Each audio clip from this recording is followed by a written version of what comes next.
वो लोग अपने सहूलियत के हिसाब से चीजों को मैनिपुलेट करते हैं।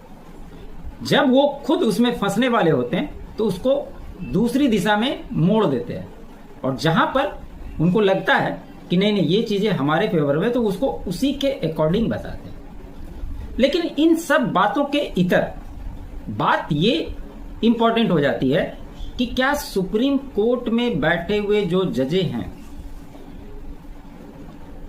उनका विवेक क्या कहता है।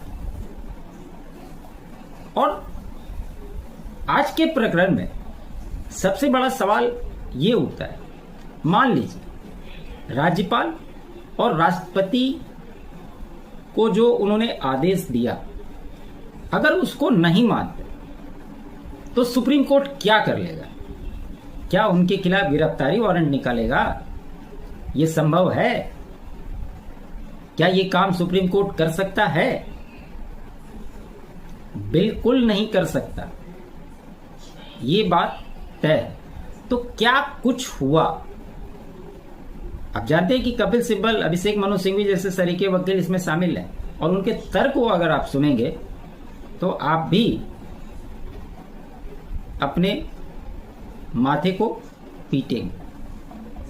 ये मैं क्यों कह रहा हूं, ये भी आगे चर्चा में लाएंगे इस विषय को। लेकिन क्या कुछ हुआ? राष्ट्रपति को विधेयक भेजे जाने के मामले से केवल संविधान के प्रावधानों की व्याख्या करेंगे, ऐसा सुनवाई के दौरान सुप्रीम कोर्ट कर रहा है। वो विधेयकों को राष्ट्रपति के पास भेजने के संविधान की व्याख्या ही कर सकता है।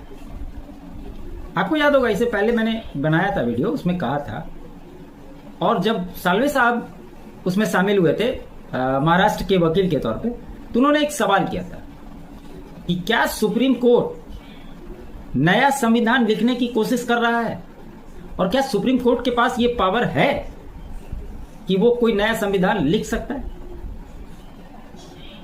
आपको याद है ना, जब chief justice of India BR Gavai साहब से ये पूछा गया था कि संसद बड़ा है या सुप्रीम कोर्ट, तो उन्होंने क्या जवाब दिया था?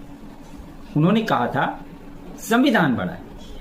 तो जब संविधान बड़ा है और संविधान में हर किसी की अपनी ड्यूटी तय की गई है, किसके क्या अधिकार हैं, उस अधिकार क्षेत्र में दूसरा इंटरफेरेंस कर ही नहीं सकता।